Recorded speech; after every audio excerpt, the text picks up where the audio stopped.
வேலூர் மாநகராட்சி 49வது ward councillor சாலை வசதி கோரி அங்கு பிரதர்சனம் செய்து நூதன போராட்டம். வேலூர் மாநகராட்சி 49வது வார்டு தொரப்பாடி பகுதியில் சாலை வசதி, கழிவுநீர் கால்வாய் வசதி செய்து தர கோரி பலமுறை பொதுமக்கள் கோரிக்கை மனு அளித்தனர். மனு அளித்தும் சாலை வசதி செய்து தராததால் பொதுமக்கள் கடும் ஆத்திரமடைந்தனர்.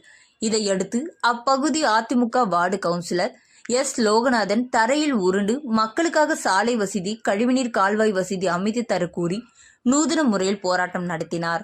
அதாவது மழை பெய்து சாலையில் வெள்ளமென மழைநீர் தேங்கியிருந்தது. இதில் அதிமுக கவுன்சிலர் லோகநாதன் அங்க பிரதர்சனம் செய்து வேலூர் மாநகராட்சி மேயர் சுஜாதா, துணை மேயர் சுனில்குமார், மாநகராட்சி ஆணையர் ஆகியோருக்கு தனது வார்டு பொதுமக்கள் சார்பில் எதிர்ப்பினை பதிவு செய்தார். லோகநாதன் அதிமுக கவுன்சிலர் என்பதால் மாநகராட்சி அதிகாரிகள், மாநகராட்சி மேயர், துணை மேயர் ஆகியோர் அவரை கண்டுகொள்ளவில்லை என பொதுமக்கள் விமர்சனம் செய்து வருகிறார்கள். அப்பகுதியில் பள்ளிகளும், மருத்துவமனைகளும், கோவில்களும் அதிகம் உள்ளது என்பது குறிப்பிடத்தக்கது. இதற்கு பிறகாவது இந்த வார்டுக்கு அடிப்படை வசதிகள் செய்து தருமா மாநகராட்சி நிர்வாகம் என்பதை பொறுத்திருந்துதான் பார்க்க வேண்டும்.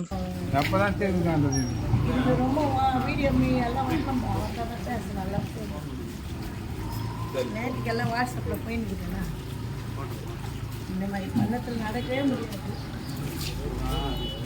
அம்மா தாயே எந்த போட்டு